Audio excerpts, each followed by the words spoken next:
The next day the butler, who had been looking for me in an urgent message, visited my room early in the morning. Lady. After a short silence the butler spat out with a slightly stiff face, "I have something to tell you." "What's going on?" "Eckles, who went to Sir Spencer to learn swordsmanship, has not returned."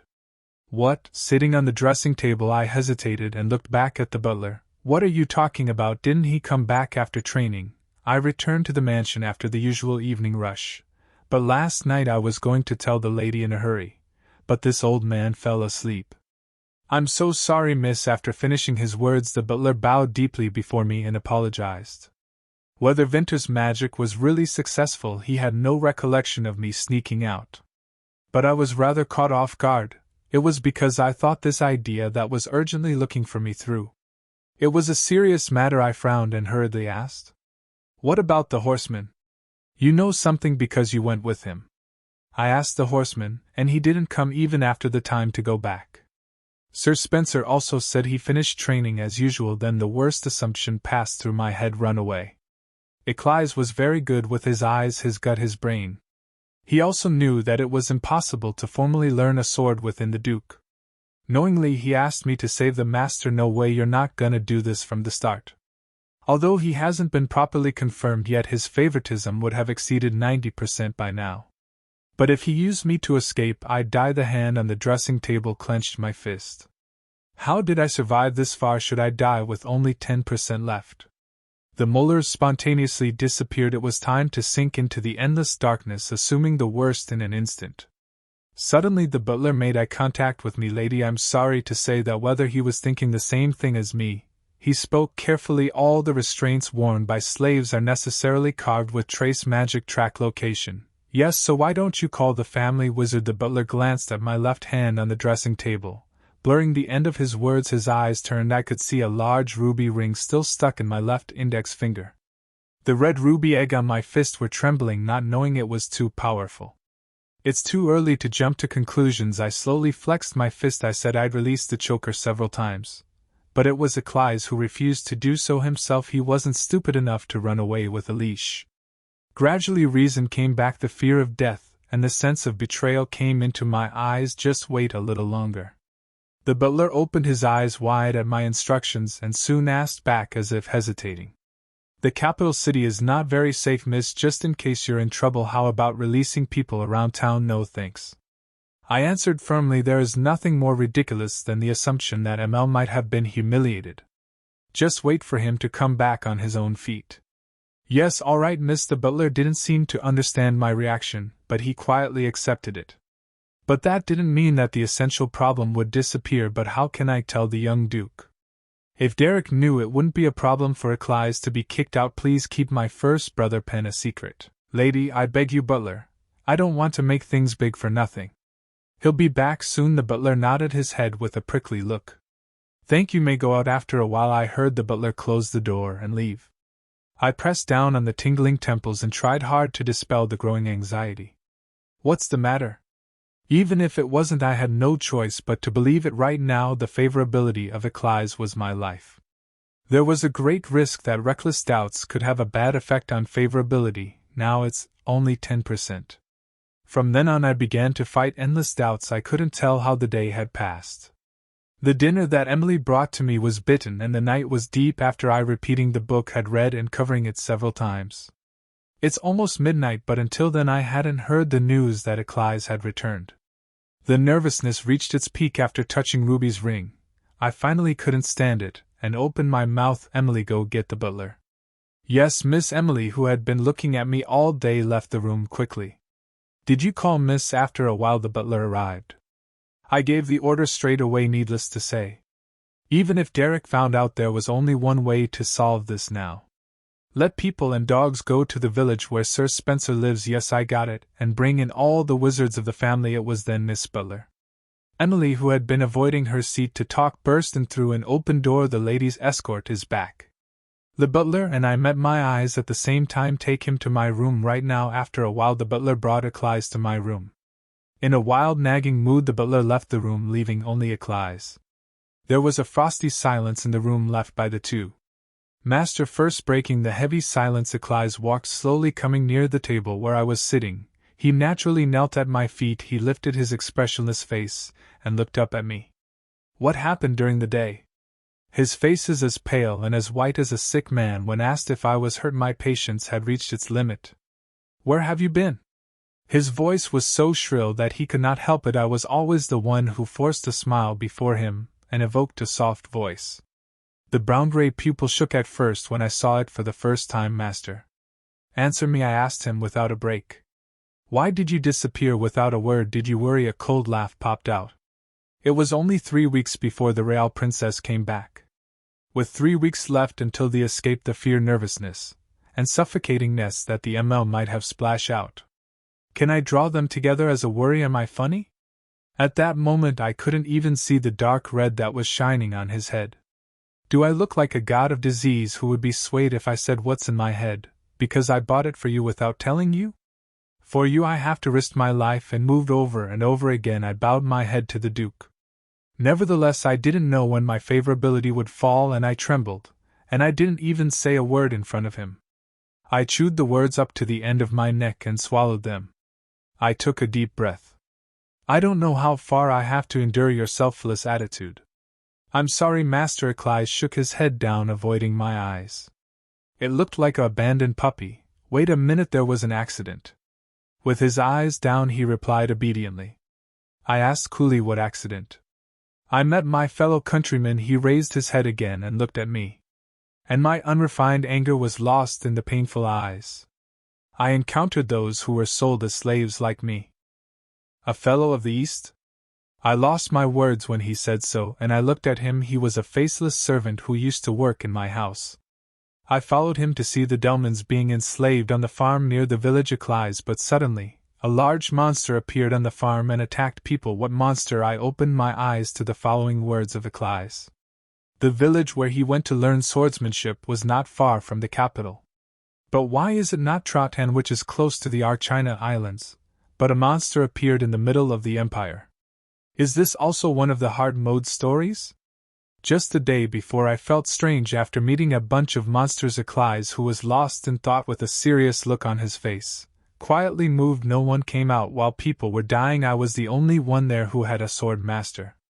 I suddenly came to my senses in the end. It meant that he killed the monster himself. The sight of ML, who was caught up in something even more extraordinary than running away, made me dizzy. I tried to think rationally and called him like a sigh. Eckles, even if it happened, you should have been running first to me. Master, you should have come back to me to report and ask for help. I honestly could not imagine how miserable it must have been for Eckles to see his homeland in danger. But I calmly recalled reality. Slaves of the enemy country wandered around the streets and used the sword freely. If someone accused him of this, it could even lead to a misunderstanding. When asked to save his teacher, Derek was most concerned. You're a slave who can't use a sword in the Empire now, and I'm in charge of you. Eckles' expression faded in my stiffened face. I know how much better life I have compared to them, and how unpretentious I have been doing. Eckles replied with a very bad voice, but while I killed all the monsters, no support came from the Empire. You could have taken action to get support from the Duke. After all, the people are dead. Eckles. I had no choice but to kill the monster. Master. The dull gray-brown eyes flashed more brilliantly than ever before. I eventually closed my mouth and reopened it long after. Why didn't you come back immediately after killing the monster? To this question, he bowed his head to avoid the eyes. He was facing me to see if he was ashamed of himself. In the meantime, the slaves looked at the wounded commoners of the Empire in that wicked place where there wasn't about one thing to apply to the wound. I could do nothing but pick up grass or firewood for the wounds. That's all I could do. After speaking, the tail of his eyes drooped down a little. I didn't have an expression so much that I usually felt the minute change very much. His sullen face and nervousness which had filled his neck have eased little by little. I asked, the most concerned, with a slightly softer voice than before. What about the observers? There must have been empires who managed the slaves. Eckles shook his head weakly. It's all slums around there. They release the slaves who put their restraints on the farm, and at certain times they come to collect only the crops they harvest. As soon as he said it, he glanced at my left hand, which I had put on my legs. I remembered the butler's words that said the slave's restraint had the magic of tracking his location. The concern that the security was not good was also positive. There was a moment of silence in the room when Eckles' desperate appeal was over. There was some excitement in the assumption that he might have run away. Then the gray light came into his eyes, unlike usual neatness for a slave, a messy skeleton. I did everything I could to make my escape, but today I was so upset that I felt like I was rolling around in a place where I wasn't there. Are you hurt anywhere? I gave a voice that was a little worried. Eckles shook his head in silence. I looked through it with a clear mind, but fortunately there were no bloodstains, only dust and dirt. Good thing still, just in case. I opened my mouth again, thinking that I should let the butler see him. Eckles, if this happens in the future, tell me what's going on through the horseman. 'Cause that's why I sent him. I spoke with a determined voice. I was surprised to hear that you didn't come back. What's going on? We need to solve people right now, and you're worried about not doing anything for hours. I turned my face away. Even if I didn't have to act, I recalled the dry skin I felt before, and a desperate voice popped out. There was a stir in the eyes of Eckles. He shook his lips, spitting hard. I killed the demon, and went straight to him, but he was already the first to go. I frowned upon his words as soon as I heard them. This is because the butler was silent, and instructed him to put up a man who could lift his feet without disturbing Eckles as much as possible. I've been waiting a while, and I've come back in my fierce spirit. Eckles noticed, and asked carefully, "Are you angry?" No, I shook my head. It's my fault that I didn't care properly. I guess he didn't know my subject to the new horseman. I'll tell him to spare an hour until the end of your training. At that moment his eyes widened. I tried with a smile and added, "It's full free time. Do what you have to do in there." Master. Eckles called me with a hint of embarrassment.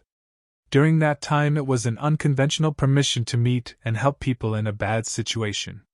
If Derek finds out about this, I'll be punished too, but not more than that. I drew the line firmly. 1 hour it was okay to give help as long as you could, but I couldn't do anything more. If he is found to be formally learning and using a sword, it is not only dangerous for the Delmans who have become slaves to be exterminated, but also to the Duke. No more. Eckles once again gently. He stared at me with shaky eyes and then nodded slightly. Now me too. Eckles hesitated for a long time, and then asked the question of the unheard. Master, have I become a useful person? I tilted my head to a question that was out of context. Why do you ask such a question all of a sudden? If it's useless or causing trouble, send it back to the auction house. I immediately realized what he was worried about. So you'll have to prove to me your worth so that I don't waste the 100 million gold I paid you. I can't insist on keeping a useless man here forever. That's what I said the other day when I brought him in. He's worried that he won't let himself go because he caused trouble today. It was a little surprising that he still hadn't forgotten it. Eckles. I reached out and lifted his cheeks gently. My eyes met him. Eckles' face was wriggling again. I whispered sweetly and snugly enough to touch my nose. Now forget about that, Master. You're a very important person to me, otherwise why would I? I care about you as much as this. The shaking of the gray-brown pupil staring at me stopped at the same time. I felt Eckles' breathing stopped again. Dimly I had the illusion that his eyes seemed to unravel in a daze. It was that moment. System, would you like to check the Eckles favorability? 10 million gold, fame 200.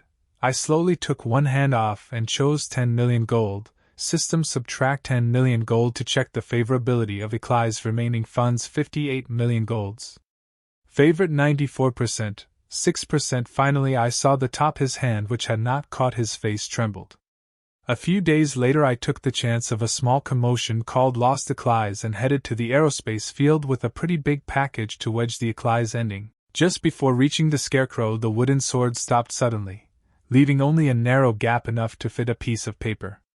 The straw powder flew. A gust of wind blew around with the sound of a wave.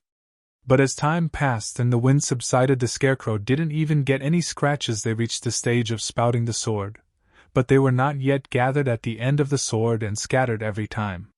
Eckles lowered the sword that had been pushed in with an expressionless face. Disappointment flashed through his dull gray eyes. You've got a lot of thoughts these days. There are so many thoughts about the guy who came to practice every time. Yesterday I remembered what my teacher Sir Spencer said, hitting his head with a wooden sword. Eckles shook his head sharply and raised the sword again, and he looked at the end of the sword. However, the concentration did not last long. It was because of the face of someone who grew up instead of black at the end of the sword. Eckles, his only owner, has no smile. It was cold, but he was still lonely and alone even to anyone. He did not give his heart to the slave he himself bought. Eckles knew better than anyone that she is buying and taking care of himself at a high price to achieve a purpose. Unlike her beautiful mouth, she said she was worried every time, but her eyes staring at himself never had warmth. And yet he could not tell why he was waiting for her. Eckles hated her until she bought himself, saying she would send him back to the auction house if he didn't prove useful. In fact, he hated not only her but all the Empire's stupid bitch. He had vowed to thoroughly use the stupid woman who had bought him 100 million gold. Now I'm acting like a dog licking her mound, but when I get the chance, I'm going to break her slender neck and leave the fucking Duke and the Inca Empire. But the pledge was broken with a woman's smile every time. The cold and cold-hearted master sometimes smiled and was as beautiful and fascinating as the queen of the magicians in the legend. Often when I closed my eyes and whispered to me I wanted to give up everything and settle down. Nothing changed even though I started learning swords from outside the Duke to guard against him. You're a very important person to me. The important person, what does that mean? She said she needed it, a defeated country's slave. Unlike other empires who spit when they know my status, she held himself desperately every time. You are a very precious person to me. Eckles. Penelope's words, which were ringing in his ears, were a little different from the reality, but he didn't care. I'm precious to you. The grayish-brown pupils were disheveled. The tip of the sword shook. Even if I escape from the Empire, there is nowhere to go back. Master was right now. The homeland was completely destroyed and neatly disappeared on the map. The Delman people whom I met not long ago were resentful, but surprisingly most of them were alive and happy. Unlike the barren land of Delman, this place was rich in resources and civilization is much more developed. Besides, the treatment of slaves was not so bad. It's less than the ordinary people, but it pays a certain amount of money. Some people even said this place is like a heaven compared to Delman, who was starving to death due to drought. Eckles couldn't say anything to them on the farm. His life was so prosperous that he couldn't even talk about it compared to the slaves. My master did everything I asked her to do and what I wanted: treatment, hunger, learning. Even free time was not allowed to slaves. Knowing it was a crazy idea, he found it difficult to control this seething feeling. Since when did it start? Her mysterious ulterior motives, which had been constantly wary of, were now appalled. It was okay to use myself. In other words, it meant that he wanted to keep herself around as much. It was good to pray like a dog kneeling in front of the Empire without any pride. I had no money to repay her, so I could break the flower stalk and make a flower crown to offer it to her, and cry miserably for it. As long as you can stay by my side. Whatever. His eyes, which had been released looking at the azalea's bright hair glaring in the air above the wooden sword, were flashing in a moment. Hi! A small voice echoed behind his back. Eckles turned and aimed the sword reflexively, only to throw it on the floor. It was different from before. The body, not the head, first recognized who the owner of the soft voice was like an instinct. It wasn't an illusion, but the azalea-colored hair that appeared as a reality made me dizzy. Master. Eckles called her in a panting voice. I was amazed at the action of Eckles also. I didn't want to have an experience that would have been hit by a wooden sword, so I stood up from a distance. However, he threw a wooden sword on the floor and turned his back. As he turned his shoulders, and I smiled awkwardly, and slowly approached him. You didn't go to swordsmanship class today. It's a little surprising that I know every single move. And Eckles' eyes grew a little bigger. I heard that the family's boilers went to outside camp training, so wouldn't you feel lonely if you were left alone? When I added the reason, he came with a smile, and he said, and made a brief silence. Because my teacher has something to do, so I decided to go late in the afternoon for a few days. Master. Really, in fact, it wasn't that important whether he went or not. I held out the big package I brought to him. Here it was bulky and wasn't as heavy as I thought last time. The clothes were delivered through the servants, and it was a relief that I could give them myself this time. What is this? I've got some ointment and herbs. He stared at me with a curious look. I spoke in a calm voice so as not to appear too vivid. Didn't you say that you had to go through the mountains because there was no medicine to cure the injured? I've only packed good ones, so take it, and hand them out to the people in need. I couldn't give him the money to buy medicine. Because the defeated slaves may gather and form some kind of party, this was all I could do. Master, I thought you'd be happy, but Eckles' expression was strange. He looked at me with a subtle look, as if he were lifting up again and sticking out a crumpled flower crown. An unknown passion swirled in his pupils. You're self-respecting, don't you want to take it? I asked carefully with a sudden fear. Eckles shook his head quickly. No, it's not that. Then what are you doing? Come on. Without answering. At my urging, he soon slowly raised his arm. I saw your hand tremble faintly towards the sack I put out. Are you impressed? It wasn't possible by facial expression, so I brushed my fingers pretending to hand over the sack. Immediately a white square window appeared before my eyes. System, would you like to confirm the favorability of Eckles? 12 million gold, 200 reputation. Crazy 12 million. No matter how soon I was about to become a rich man, the uncontrollable surge of favoritism also shook my stomach at the confirmation price. I clenched my teeth and struggled to choose 12 million gold. System, subtract 12 million gold to check the favorability of Eckles' remaining funds. 46 million gold. Favorite 96%. However, as soon as I saw the figure floating above his head, the thought of a waste faded away far away. 4% joy came. It was really soon now. Soon, I thought, now trying not to show my trembling heart with joy. But maybe it's because the ending is coming up soon, so it doesn't rise as much as it used to be. In the past, when you hand something over, 5% went up to the basics, but certainly recently it's gone. I had a little bit of a bad appetite for the significantly reduced increase it was then. Thank you very much. Master. Eckles gently lowered his eyes and murmured in a small voice.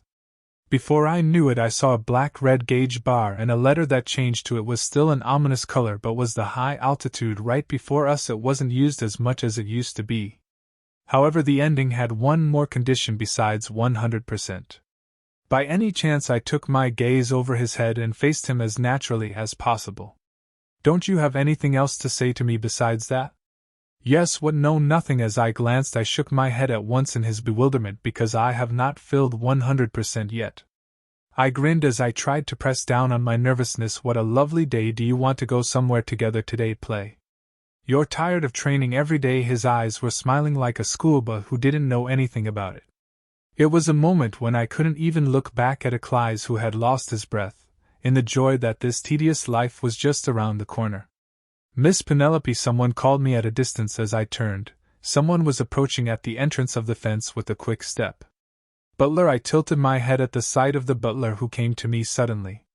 Whether there was an emergency, he reached me and Eckles in a month for urgent business. I'm afraid you'll have to come back to the mansion, my lady. He breathed violently and spat out like a rapid fire. What's the matter? Please give me an ear for a moment. The butler, who glanced at him as if Eckles was bothered, lowered his head. I turned completely to the butler and gave him an ear. The Crown Prince's aide visited the mansion. What I was panicked by the sudden news, but soon I could see why the Crown Prince sent his subordinate. There must be something left about Soleil. It was a game, but there was no delay because it was an Imperial order with national security. Let's go. I immediately followed the butler. No. I was about to. The hem of the skirt suddenly became tight. I turned my head in surprise. You came to see me, master? I could see the face of a mess of Eckles. Sorry for the long wait, guys. I stopped breathing in surprise. I saw Eckles, who had thought of her as a wax figure, showing such vivid feelings, a face full of contorted looks, very angry at first glance. The slow, flickering dark red favorability gauge bar gave me a big breath. You asked me to go out with you, Eckles. Why do you always? Who was complaining? Eckles suddenly closed his mouth, his jaw tightened. But he didn't let go of the end of my skirt.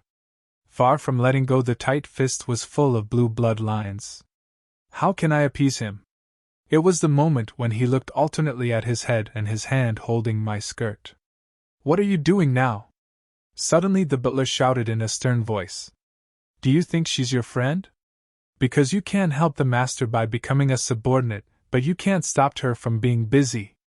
Man, I didn't see you like that, but I'm in big trouble. Stop it, butler. I hurriedly called the butler and stopped him. But the butler did not back down and glared at Eckles with a terrifying face. No, that's not it. I was surprised at the charisma of the old butler for the first time, and at the same time I was filled with anxiety. So I glanced back and forth at Eckles. He wondered if he was able to withstand the butler's bruises, and soon relaxed his grip, and the way he dropped his head down, it was pathetic. I raised his hand, which was fast moving away Eckles. There was a brief conflict in the window that immediately appeared at the touch, but I tried to ignore it. There is a man from the palace. I don't know if you've already overheard the butler, but I froze with a voice as gentle as I could. But once the head fell down it never came back. I gave strength to his hand and whispered softly, "Don't be so upset, and keep training Eckles. Why don't you come back and play?" He didn't answer until the end, and when I smiled he shook his head reluctantly, but I couldn't let go of his hand easily because he had no energy in his hand. I wanted to check right away because I was worried that the level of favorability I had put up might have dropped.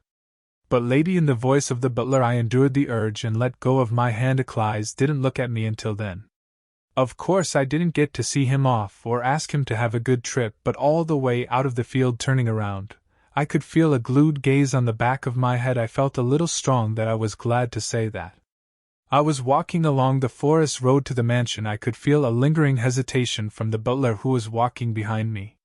"Lady, if you have something to say it." When he finally squealed his lips, I answered right away, "Lady, don't take care of your inferiors well, it's good, but don't let him crawl too freely. He's crossed the line many times. If you accept all the young men, there will be no end, my lady." The cautious voice that the butler uttered was not the same as before when he held me back.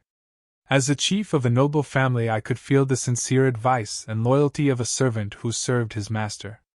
"Thank you for thinking." I nodded my head and thanked him in a gentle manner. Everything he said made sense. "But from now on, without my permission, don't step out in front of me and his matters."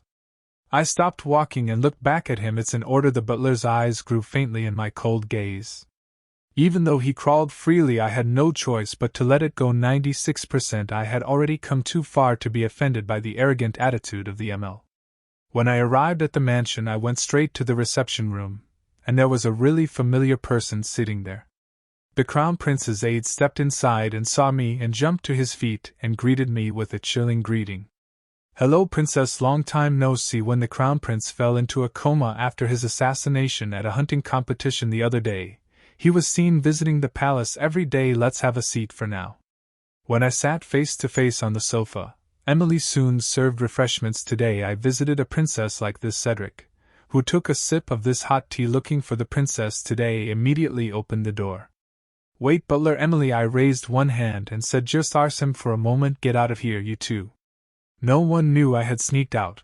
However, it would be a disaster if things related to Soleil and Layla knew. Kingdom popped out of his aide's mouth immediately. But Cedric shook his head wildly at my orders. "No, you don't even have to do that. It's okay. It's better if you're with me." "What brings you here?" I asked, looking back at him, wondering. Cedric laughed, his cheeks thick and vaguely. "Isn't that the birthday of the Crown Prince in a few days?" "Birthday?" I was asking again, as if I had never heard of it before. This was a world where the birthday of the direct royal family was a holiday. Yes. I had no idea when the Crown Prince's birthday was, but I shook my head and pretended to know. Fortunately, Cedric didn't care. "But why Your Highness sent the princess a dress for the banquet?" "What this time?" I asked again, like a person who hears an unfamiliar word. "Dress. Yes, would you like to take a look?" "No, it's okay." Without a moment to say yes, Cedric winked at the servant who brought him quickly. It turned out that each of the two servants was holding a box of their own size. One of them walked up with a pretty big box and put it down on the table. Cedric opened the lid of the box with a careful touch. "Look, Princess." "Oh my God!" He looked at me, but the exclamation bounced from the side of Emily. Her mouth popped out when I told her to leave, but she had her eyes glistened and her upper body bent down toward the table. "Oh my God, it's so beautiful. The dress is shining. Are you a magician? Such artificial things are common and obvious. It's made by cutting the wings of the knightly Hun elf." "Oh my gosh, aren't those elf called the index finger fairies? Oh my God, making a dress with those tiny wings." At the strangely confident explanation of the aide, Emily struck a finger and threw up her admiration. I didn't understand what you were saying, so I just stared down into the box. The folded dress was black in half, but the more I looked, the more faintly blue, and gradually the darker blues spread over the entire edge of the cloth. It was like a calm night sea. "That's interesting." I tilted my head and watched the dress with the fresh eyes. Knowing that I was interested, Cedric made a servant do the dress again. My God! And Emily did it again. Unlike the simple upper part of the chest, the silver and gold glitters danced as the stars and galaxies embroidered in the night sky. I, who was blind, also had an amazingly colorful yet luxurious look. It's a blue diamond from Pinaini Mountain.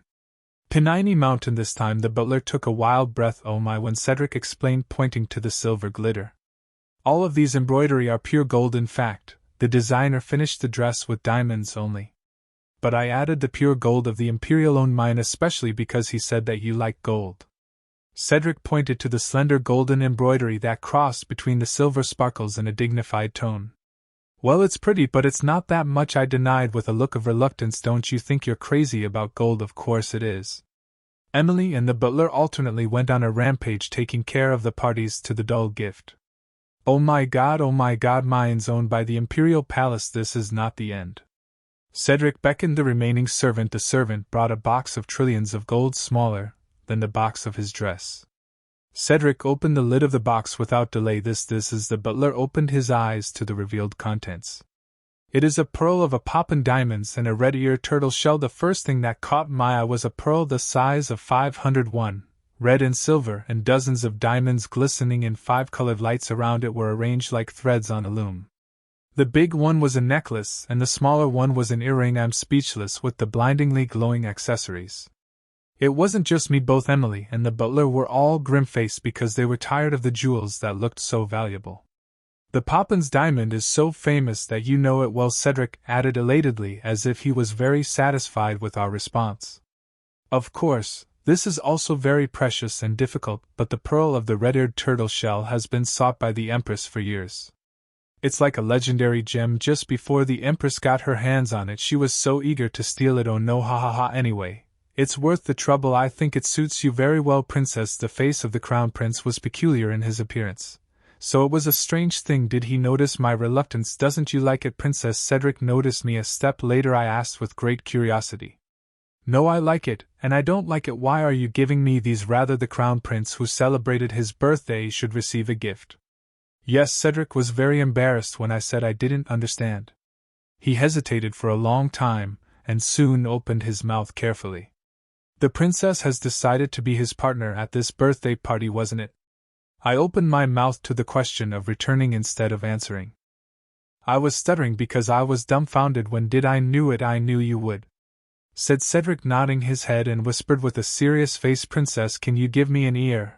I raised my head to his words and looked around. The butler staring at me, and Emily's minute crisis had turned strange. Everyone stay back, I yelled at them in a hurry. Then, after confirming that, they stepped down 5 steps near the sofa. They bowed their upper body towards Cedric. He whispered in secret, Your Highness left a message saying, if you say such negative things as when did I take it in return for the hero who saved your life.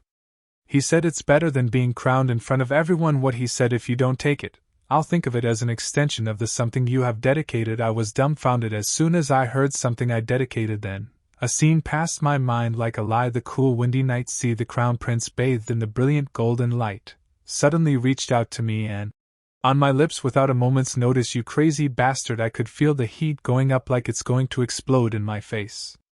I shook my head hurriedly and tried to shake off the damn memories. I didn't get this reaction right. And Cedric whispered again and again with a very serious face, Princess, I'm afraid to ask you out of old age, but are you being threatened by your highness?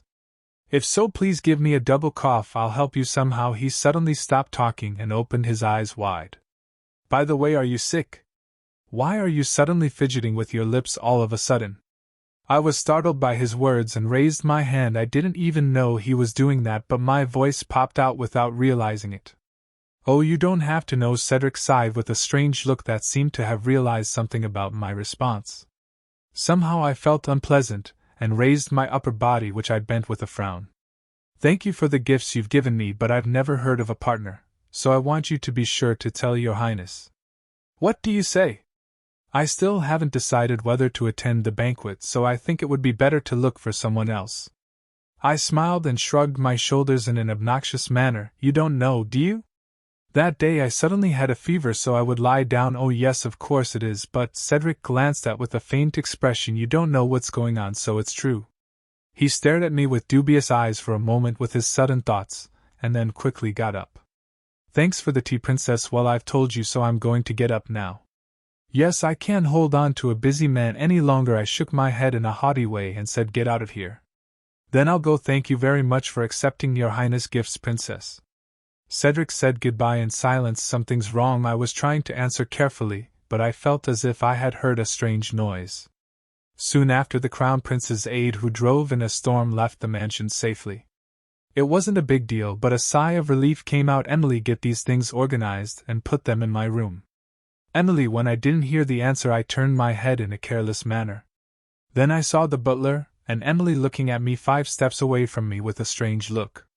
The butler squirted his lips and asked without difficulty, "Did you really have a cold war with the Crown Prince by any chance?" "What the hell is that?" As soon as I was about to ask, I was remembered the rumors of me and the Crown Prince, who had been in an uproar for a while since the hunting competition. The secret couple of centuries that no one knew. Is it a sad farewell, or a sweet cold war? A courtship of the Crown Prince, who was kicked by the princess. I shook my head hurriedly and shouted, "Oh no, it's not really like that." My voice, filled with resentment, rang hollow in the reception room.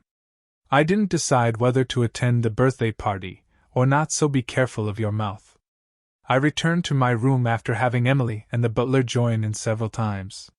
It was fortunate that the Duke went to the palace and the sons went out for outside training. I can't stop the Crown Prince's aide from saying that he's been there, but it's because only those who were there knew that I had received the extravagant luxury. After a while, the butler who had given orders came back. Entering the room, he was alone. "What about Eckles? It looks like he's in a swordsmanship class." "Young lady in class?" I wondered. "I'm sure you said you were going to be a few days late." But the butler added that, looking at me with a slight frown. I went to Martha and checked. There were no horsemen and carriages either. Then he must have really gone to class.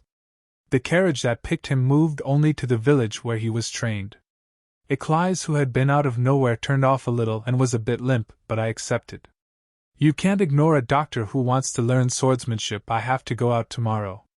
I could see the 4% left of the favor, but I tried to relax. "If you don't behave properly, it won't work." While I was thinking of places to go out with him, I suddenly thought about something else. I was worried and spit out, "Get ready to go out, butler." The butler asked with amazement at the sound of a long absence, "Is it okay if you don't have the escort?" "Yes, I'll be right back." "Where are you going?" "Well," I thoughtlessly knocked over my desk.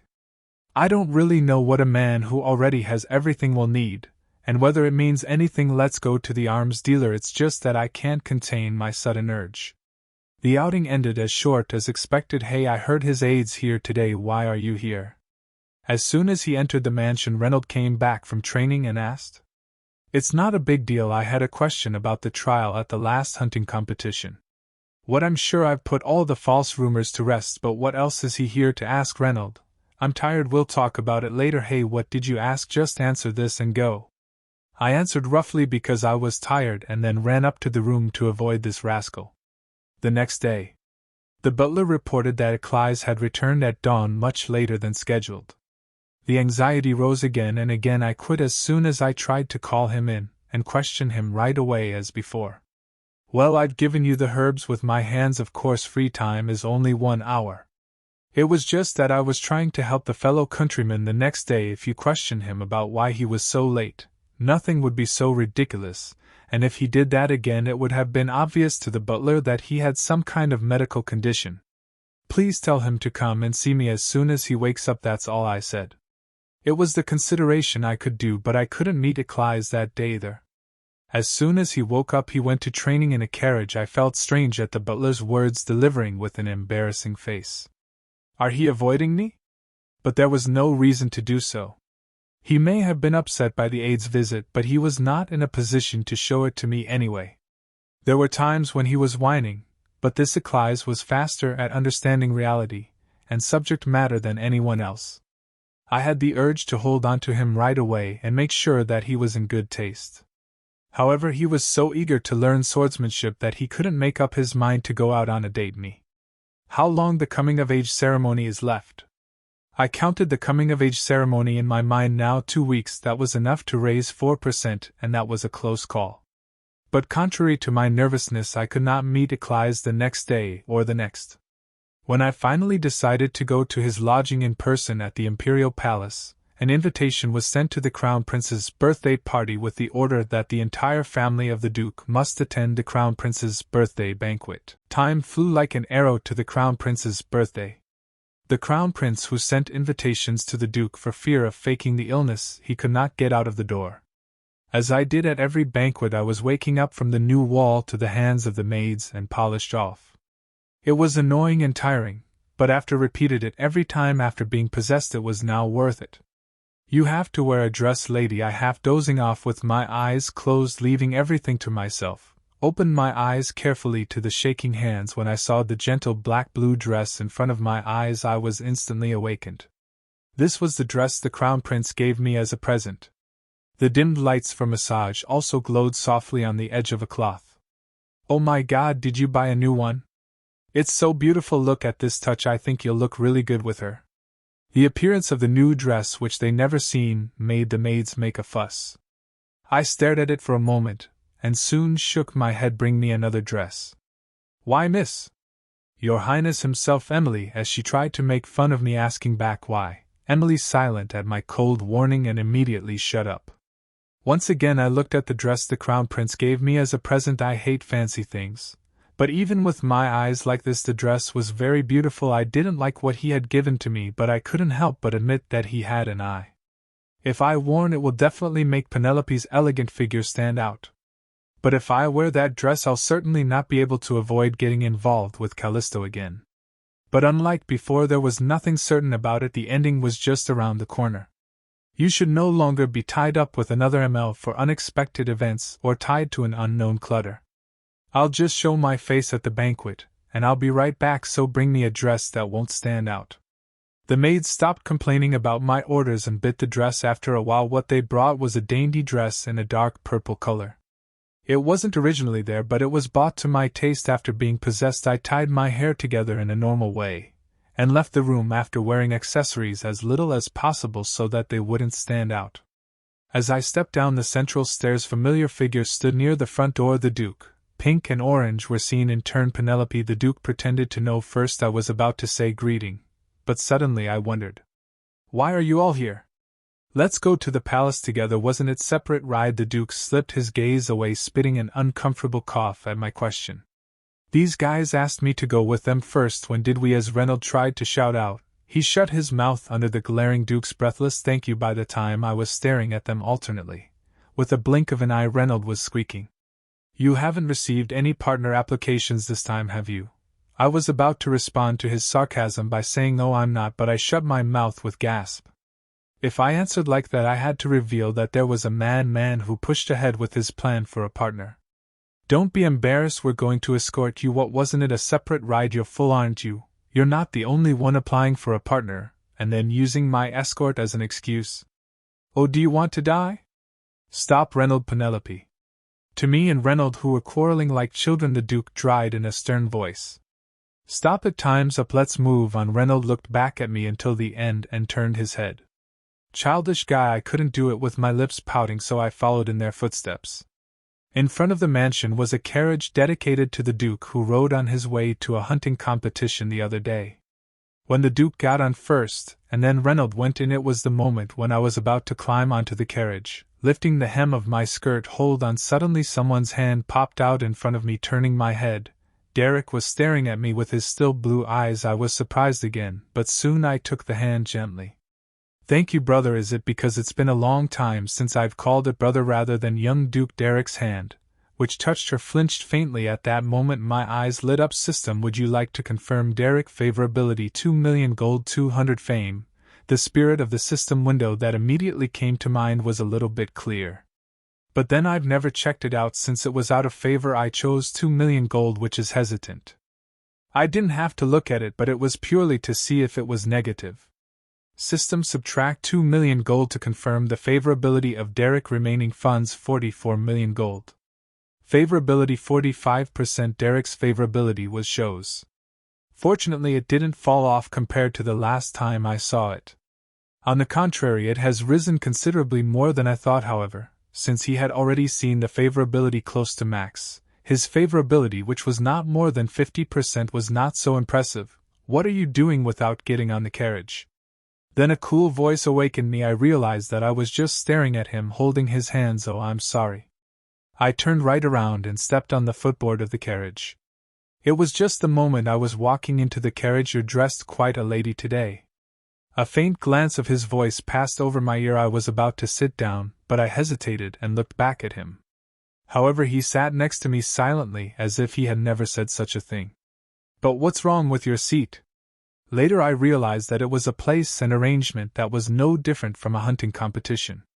It seemed like I was already suffocating. It was only a short time after the carriage left the Duke breaks the heavy silence. The Emperor is there too, so don't be so frivolous, especially Penelope. This time I was the problem again. What's wrong with me again? My mouth, which was about to pop out of resentment, fell into the Duke's sermon. Don't kick your bottom right away just because some assholes are flirting with you to dance. I'd rather call your brothers out loud. I tell you, if you want to hit them, just drag them to a deserted place and kill them. Do you understand?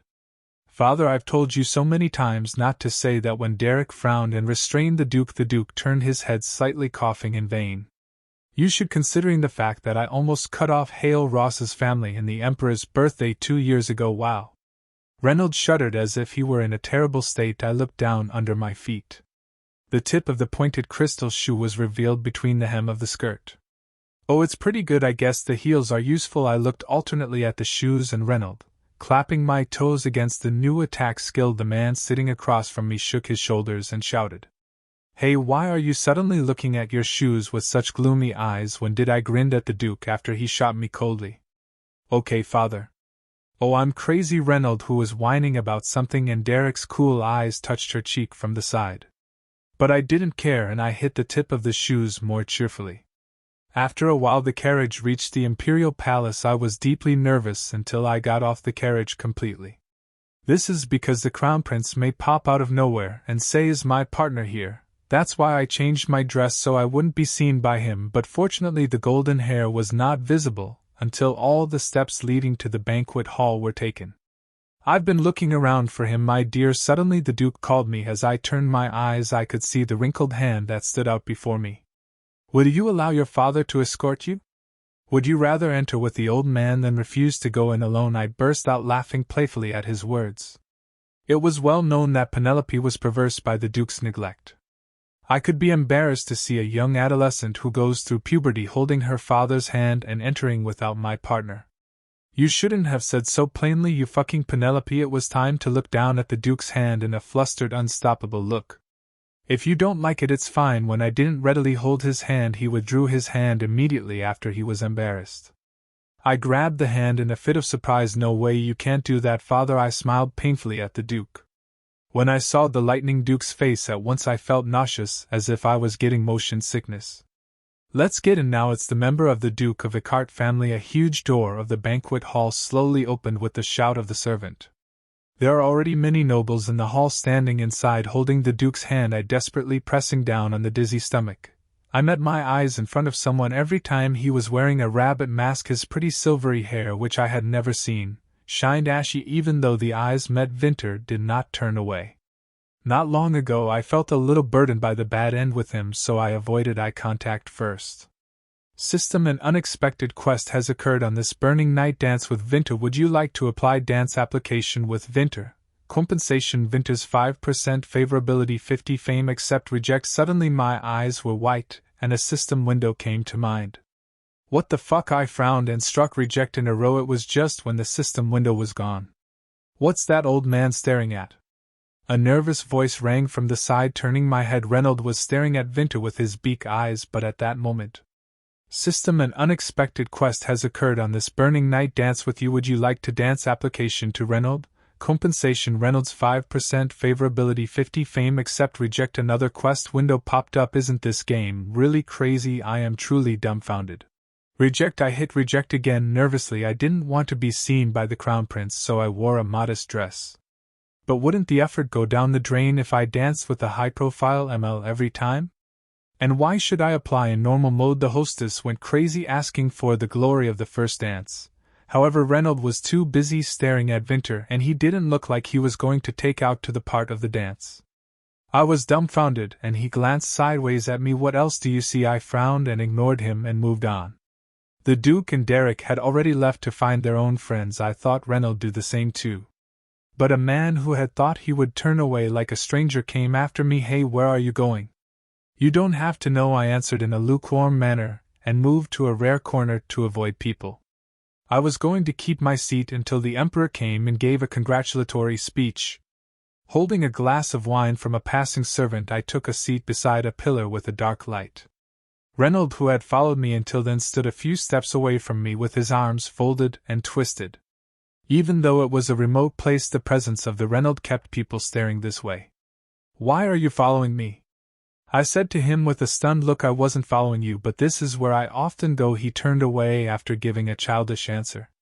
But I couldn't take a step toward him. Oh, where are you going? You said it's your favorite place, so I'm trying to avoid it. I don't want to be alone with you. I turned around and said, this game is damn good, so the quest recommendation is very persistent, so I don't know when the system window will pop up again. It was best to be apart from the ML. When can I go? I was the first one to hold on to it. Reynolds frowned at me with a fierce at me. Perhaps because of the light the face looked very red. Annoying bitch, and then he turned his head with his face thumped. No, I was frozen. While stuttering in bewilderment, and looking at his back, a scene flashed through my mind. Do you have to go? Just stay with me, and are you crazy? It was on the eve of the hunting competition. I didn't know when the Crown Prince would appear, but I was terrified by the shields that were leaving one by one. But I was surprised that Reynolds still had that in mind instead of having pink hair mixed in the crowd. I looked at the light pink gauge bar which flopped over his head with lush eyes. Come to think of it, it's time to check his favorability. Let's ask him to dance when he comes back and check it. It was a time when I slowly took my eyes off him, thinking that way. Suddenly, the temple was filled with stinging glances. As I turned my head unconsciously, my eyes met again with the blue eyes. Oh no, I hid on purpose. But how the hell did you find it? He also followed me, and it was not too far away. It seemed to me that there was a proper mix of people around the place where there were many people to keep out of sight. But I couldn't help but not know because of the vivid purple gauge bar and the faint look at me. I'm going crazy, I was drinking. Suddenly Vinter straightened his body and said this wasn't the best place. I turned to move back. Here, what are you doing? But someone in a white suit was directly blocked by something. It was Derek's system. An unexpected quest has occurred on this burning night. Dance with you. Would you like to apply dance application to Derek? Compensation: Derek's 5% favorability, 50 fame. Accept, reject. Ha, please be mercy. As soon as my eyes met, I swallowed a chilling sigh. In the quest window that comes to mind, I'm just standing there. At the same time, I was puzzled why Derek was in front of me. Unlike the cold-blood aristocracy, he was always surrounded by people. When I was staring at him with astonished eyes like a lie, the music turned into a slow romantic tempo. Would you like to dance? And from Derek's mouth an incredible sound came out. My eyes blinked when I asked belatedly. With me, yes. Derek held out one hand for me. I didn't know why a man who had been extremely loathsome, even to reach me or even to be called brother, suddenly did this. Why, I was about to ask reflexively why, but I shut my mouth when I saw Derek's mouth flinching. I actually don't know his voice, which was giving a grave answer, crossed my ear. I don't know his behavior, and he doesn't know his own either. Yes, it's a quest that's still going on anyway. Once or twice rather than keep refusing. It was better for one to just end it. The reward wasn't bad either, nor was it a servo begging for a dance for favor. I made up my mind, and slowly reached out my hand. Just as soon as I was about to press accept, I'm sorry, my waist was pulled hard. Standing defenselessly with a strong back pulled, I was dragged helplessly into someone's arms. It was me who was supposed to dance with the princess. And the golden-haired sword reflected in the light of the chandelier fluttered brilliantly before my eyes. At the same time, another square window came to mind. System, do you want to check Callisto's favorability? 2 million gold, 200 fame. For a moment the sight of it had been taken away. There was an icy voice from the side. Your Highness the Crown Prince, what are you doing? I turned my head sharply. The cold eyes of Derek are on Crown Prince's arm around my waist. Only then did I come to my senses, and I was in a panic trying to take the Crown Prince's arm off. What the hell is this? But the thick arm trunk only tightened my waist and didn't budge. The Crown Prince frowned at me, staring down at me in confusion. I arrived a little late because of work, but I couldn't find you. You've been hiding well in this place, and I found you, princess. I asked what you're doing. Derek ran to me right away and flinched like a man who wanted to take the Crown Prince's hand off. The surrounding temperature cooled down in an instant. That hand let go. Nope. The Crown Prince tilted his head, unyieldingly despite the young Duke's warning. You're a brother and sister, so you can dance anytime. Give it up to me today. I'm sorry, but it seems difficult today. Derek answered back to the Crown Prince, who was like an order. I'm busy with my recent work, and I can't enjoy playing with my sister. You'd better not be so rude to Eckart, Your Highness. It was quite different from the last hunting competition. Derek was struck with an expressionless face. There will soon be a grand meeting of nobles under the leadership of the Emperor to confirm the succession. And then suddenly a harsh grinding of the teeth rang out from the top. It was so small that only I could hear it. Facing the Crown Prince, how rude. I'm disappointed. Callisto clenched his teeth and said with a smile, the princess is my partner, young Duke.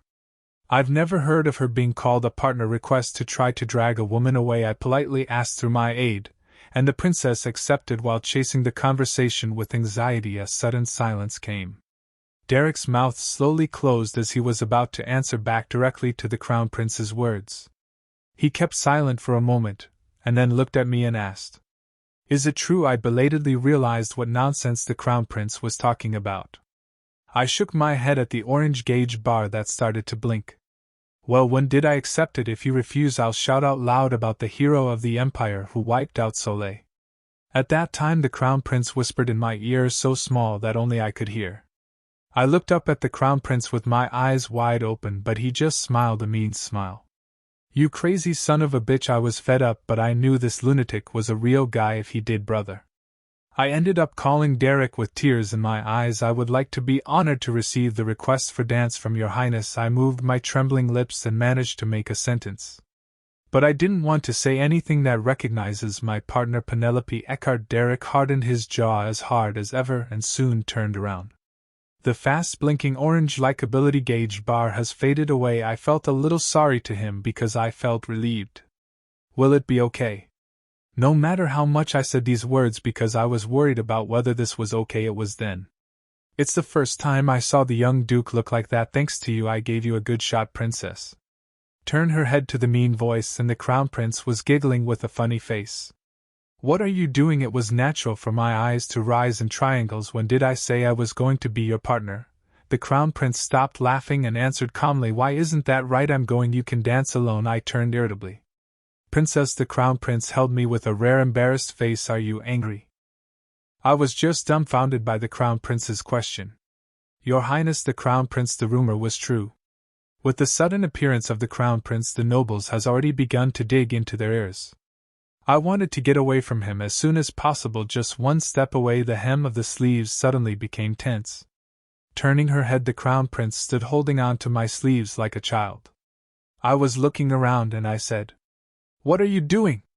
Dance a little, princess. I told you to dance along. It's a birthday banquet, and I feel so sorry for myself if it turns out that I was rejected by my partner as a prince. The Crown Prince made an exaggerated imitation of his sullen face. At the same time, he didn't let go of my sleeve. I looked down at the hand and frowned. You're not a child. What's wrong with you? His behavior was so rude. However, it is not just the two of them, and they cannot strike out the hands of the royal family with the eyes of nobles on them. This is because he knows it well. I swallowed a deep sigh and clenched my teeth and said, I'm sure there will be plenty of young ladies who will be your match, not me. All right, he answered back and looked around.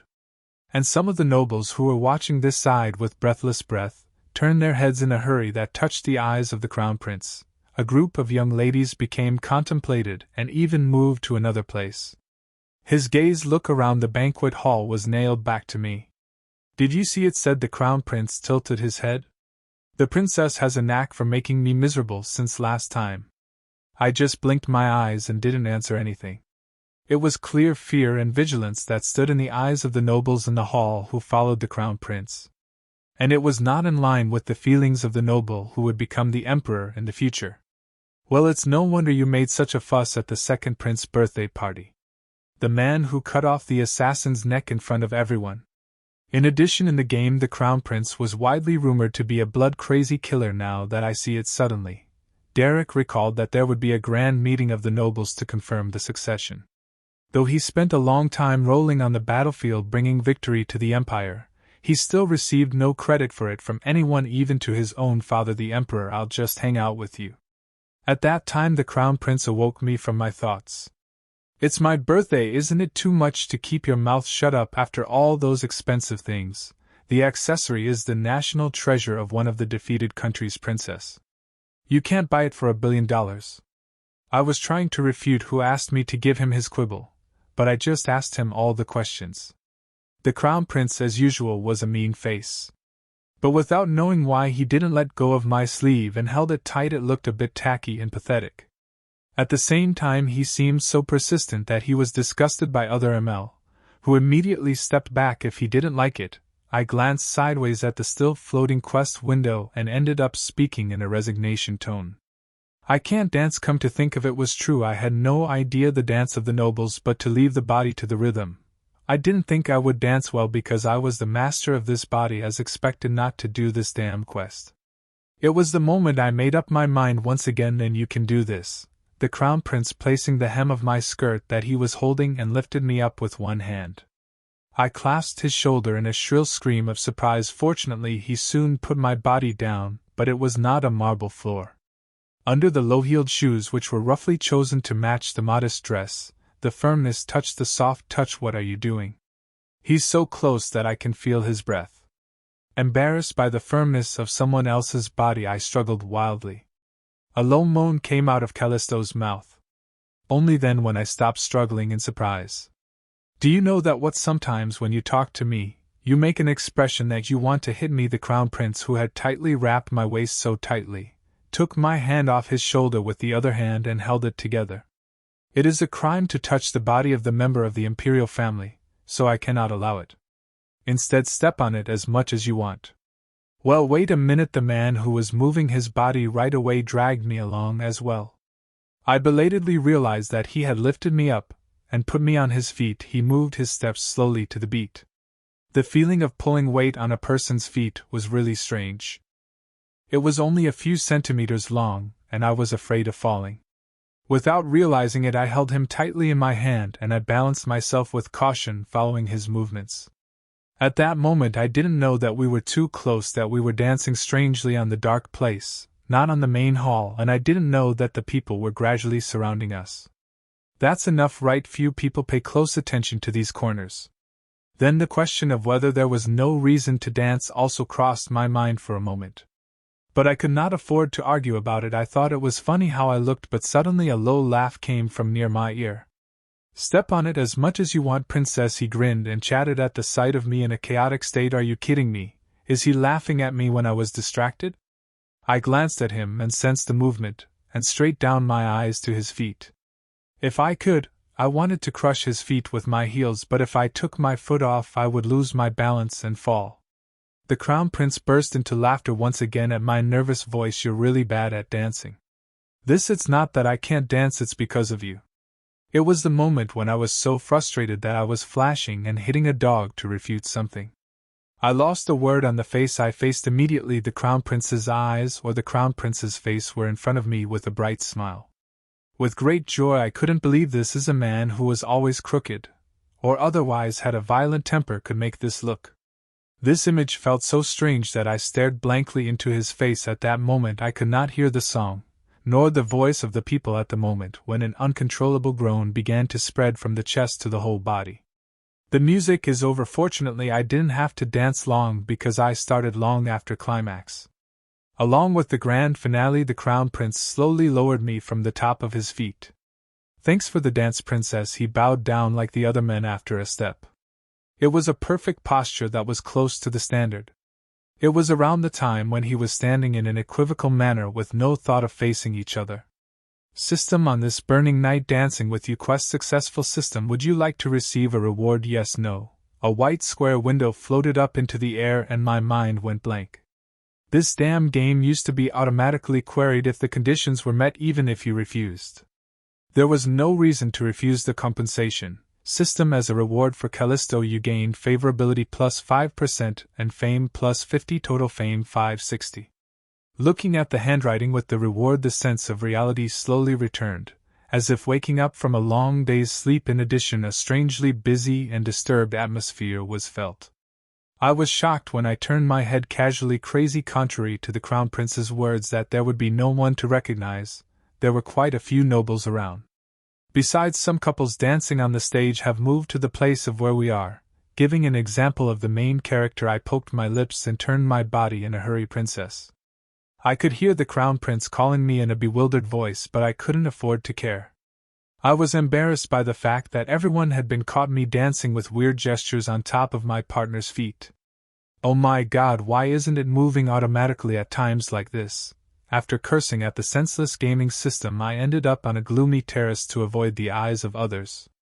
The terrace was not used well unless it was a couple who shared a secret relationship. Whenever the heroine of the normal mode debuted with the title of Real Princess participated in the Banquet, it was also the background used most favorably because this game is a fucking love simulation game. But I was in a hurry to close the door, but I couldn't achieve what I wanted because of the feet of another man who stood in the doorway with a tuck. Why are you running away? Asked the Crown Prince with the glass door between them with an incomprehensible look on his face. You're done dancing now, let me go, Your Highness. I shook the door recklessly with or without the corner of the door stamping his feet. I'm not going anywhere when you tell me to step on it, and now you're trying to crush my foot. This is an insult to the Imperial family, Princess. I hit his foot hard through the door without replying to his words. If we stay like this, the nobles as well as the guards will come to see us. Wouldn't it be more helpful for you to let me in and close the curtains before that? The Crown Prince groaned and talked a lot. It made sense, though resentful. There was no way to stop the threat if he pushed it in by force. I opened the glass door with a deep sigh as I was getting fed up. The prince grinned and came inside. I gave him a fed-up look. Why the hell are you following me? I danced as you asked. Where in this palace does the Crown Prince dare not go? Strictly speaking, Princess is using my place. Then I'll go. Goodbye. Oh, you can't even take a joke. He hurriedly blocked my way and reached back to close the curtains. I was dumbfounded by the perfect blocking and laughed by the way, but suddenly he looked up and down at me with his eyes glazed. Why didn't you wear the dress I sent you? I was stunned by the Crown Prince's glare because of the sudden quest. I forgot why I wore this dusky dress. You don't even wear accessories. Without an answer, doubts grew over his red eyes. I made a reluctant excuse. I wanted to save it because it was so pretty. Callisto burst out laughing outright. I was a little embarrassed because I heard so much nonsense. He wriggled his eyelashes, looking at me, avoiding his gaze. Do you think I don't know you? What, I guess because you don't want to be seen in my eyes or anyone else's eyes. I was speechless because he knew exactly what I was. Who knows that he would give me something like that? At the same time, the injustice soared. I don't know how anxious the butler was to go to the Duke and Derek and tell them I had received a dress from the Crown Prince. If you've had enough of the diamond mine, you don't want any more diamond accessories and dresses?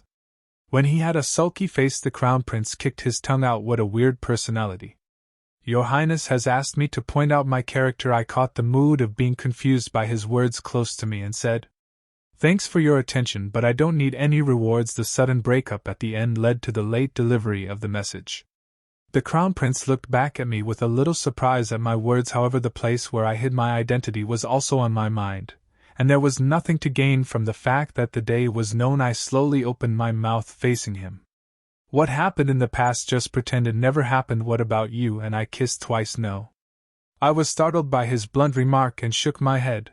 Why twice? We kissed only one time. He raised his head with a strange face when I asked him questions with disgust. Look. I thought about it that he might take it wrong. It was just an accident. I hope it's not publicly known, Your Highness. It was a secret, so don't talk about it anymore. However, the Crown Prince gave out a weird sound instead of answering my question. I had a conversation with the Duke about the historical records at the last meeting. My father. He seemed to know nothing about your character, not to mention about you going out from mansion. That I stammered with embarrassment. The Crown Prince was pinching me for keeping my magic spell secret even from the Duke. Is that why? You refused the reward? I was amazed at Callisto's insights that had already figured out the situation. Yes, of course it wasn't just for that reason, but I added with a gentle nod, it's true that I'm a princess, but I'm not their real daughter. I see. The Crown Prince accepted with a wry face. In fact, I knew you'd say that. You knew I didn't expect you to wear a dress either. It was amazing, I asked back with a frown. Then why did you send it? Just yes, because I missed you. I couldn't believe what I heard. I held my breath and looked at the Crown Prince. He turned his head out of the terrace and muttered to himself, as if he was talking by himself. The moment I saw them I thought of you. I thought I should find a master worthy of this value rather than fall into the hands of devils. That's all. I stared at the Crown Prince in silence with a strange eye. Today I felt unusually strange. A cool breeze lapped into the terrace with my wavy hair tickling my cheeks. I came to my senses belatedly and asked for a strange word. The devil, the queen, the Crown Prince answered with a wry smile on his face. It was no longer surprising to use such a vulgar word for the Emperor's only wife. You gave it to me because you didn't want it to be taken away by the queen. I don't know if it's true or not, but I decided to listen to him and think so, otherwise it would be hard to calm my heart that kept fast beating. But the Crown Prince suddenly turned his head toward me. I spread it out like this, and you don't have a birthday present or anything. I hurriedly shook my head so as not to be caught looking at him. The Crown Prince opened his eyes. You really don't have it? I danced with you, didn't I? No matter how you do. How dare you become a citizen of the Empire and offer nothing on the birthday of the one and only Crown Prince? I've sent something in the name of the Duke. I'm sure. The Prince blew the breeze in a dull response. Doesn't Eckart educate manners? The courtesy of the royal family is terrible, he said. I need you to get a new education on manners, and I need to show you around the underground prison of the Imperial Palace. I closed my ears with both hands because of the man who constantly complains like a child. Before he made a fuss, do you dare stand in front of the Crown Prince and close your ears? I hurriedly searched her inside pocket here when I quickly handed over what I had taken out, saying, Get it, and stop it. His mouth, which seemed like a bomber, was shut. I'll give it to you. The Crown Prince, who snatched it up, laughed, and he began to tear the wrapping paper without stopping it. I bought it just in case, but if I didn't bring it would have been a disaster. I gazed away at the wrapper he was tearing. What's the hassle of packing up like this? If you don't like it, you can return it. Who says I don't like it? When I reached out my hand to ask for it again, the Crown Prince raised the present on top of the stroke. In an instant the wrapping paper was ripped off his hands and a small velvet box was revealed. Oh, it's an accessory box. The Crown Prince opened the box without delay, shining his eyes. This is. He hesitated and looked into the box and soon took out the contents. A bright moonlight below, an oval ruby that resembled the color of his eyes glistened with a blood-like red light. The shape of the gemstone, which was only the size of a thumbnail, was rather rough and shabby. Is it cufflinks? It's not just cufflinks, then it's engraved with magic, but in fact this was the limit of my creativity. I was worried while squeezing my head. It was hard to know what to give to a powerful man who already have everything. Besides, I've never given an adult man a birthday present. I had no choice but to make a rough choice, just like when I gave it to Winter, but when it was revealed in front of the person concerned I felt somewhat embarrassed. That's why I wanted to leave it behind. When I went back I wasn't confident that I'd make eye contact. So I stared at the wall over his shoulder and pretended to be as fine as I could. Healing magic works best if it's engraved on a raw gemstones. Healing magic, yes. If you get hurt, bring the cuff closer to the wound until the ruby's completely broken. Magic will work. The fancy and delicate craftsmanship worn by aristocrats usually lacked mana. Moreover, it was extremely expensive compared to its rugged appearance, as the number of use was almost unlimited. If you ever hurt yourself in the future, don't ask me if you can't use healing magic. I was trying to explain that my choice was more practical than appearance, but it seemed like an excuse. My voice grew smaller and smaller. It was the moment when the gaze was gradually falling down. An eerie sound rang out. What? Unconsciously I raised my head and opened my mouth at the sight of Callisto. He was piercing his earlobe with a cuff which I gave to him to hang around on his coat. Is this all right? He asked, taking his hand off his ear. Perhaps because of the thick gold needle through the plain skin, dark red blood drops fell down the tip of his ear. Well, Your Highness, I was simply devastated. Callisto grinned as if he were having fun watching me. After a long time stuttering at his eccentricity, I shouted like a scream. What the hell are you doing? Why, you can wear it like this and take it out if you need it. Who puts the cuff on the earlobe? The Crown Prince of this country. He raised his chin and said arrogantly, then he giggled like a madman as if my words were funny. While looking at the Crown Prince with a faint look, the redness began to flare up in the ruby that came into contact with the earlobe. Artifacts that sense the wound triggered the magic. There's no need to look at such a madman because he's healed by the gift I gave him. I really can't understand you, Your Highness. I sighed silently, looking into the ears of a man whose blood was still red. And the Crown Prince responded disgustedly, That's the same for you. What's wrong with me? Didn't I tell you I've never seen a woman as strange as you? I'm perfectly normal. Rather than that, it's better for you to meet the senator, so let's have a good time to do some strange things together. The Crown Prince abruptly cut off my words and turned himself into a bar. He spoke to me face to face with his eyes as coveted as a ruby in his ear. You'll be formally acquainted with me, Princess. Or, you're officially dating me, Princess. What was your favorite part of this video? Let us know in the comments. Thanks for joining us. If you enjoyed the video, please like, share, and subscribe. Click the bell icon for notifications.